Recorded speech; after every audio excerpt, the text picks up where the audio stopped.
तर मुलांनो इकडे बघा, ह्या वस्तू आहेत, केळीची साली, त्यानंतर काकडीची साल आणि सफरचंदाची साल. ह्याच्यापासून आपण जैविक खत तयार करणार आहोत. आपल्या प्रकल्पाचं किंवा आपल्या उपक्रमाचं नाव आहे जैविक खत तयार करणे. आज रासायनिक खतांचा भडीमार वापर झालेला आहे, त्यामुळं आपण काय करणार आहे आता, जैविक खत कसं वापरायचं आणि त्याच्यातून पिकं चांगली कशी घेता येतील याचा छोटासा प्रयोग आपण करणार आहोत. पुढे बघा, पहिल्यांदा केळीच्या साली तुम्ही टाका, चालेल. त्यानंतर कुठलाही भाजीचं वेस्ट मटेरियल टाका, तुम्ही फळांच्या साली वगैरे टाका आणि त्याच्यात जेवढं पाणी मावेल, जेवढं ते बुडेल एवढं पाणी त्याच्यात टाका.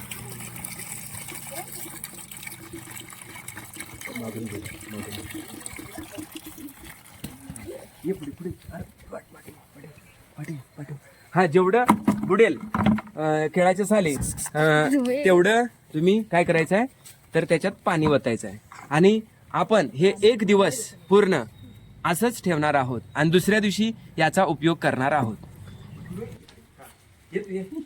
हा, तर बघा मुलांनो, आपण काल याच्यामध्ये फळांच्या साली टाकल्या होत्या आणि त्या रात्रभर पाण्यात भिजत घातल्या होत्या. आता दुसरा दिवस आलेला आहे आज आणि त्या कशा झाल्या आहेत बघा, थोडासा रंग बदललेला आहे, थोडासा फेस येऊ शकतो आणि त्या काय करायच्या आहेत, हातानं किंवा काठीने कुस्करायच्या आहेत.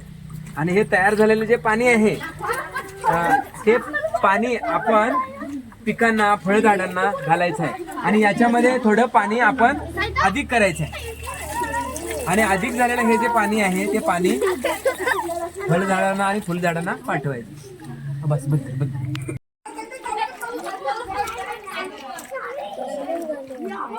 हा, तयार झालेले जे पाणी आहे, जर मोठं झाड असेल तर जवळ टाकलं तर चालेल, पण जर छोटं झाड असेल तर थोड्या अंतरावरून हे टाकायचं.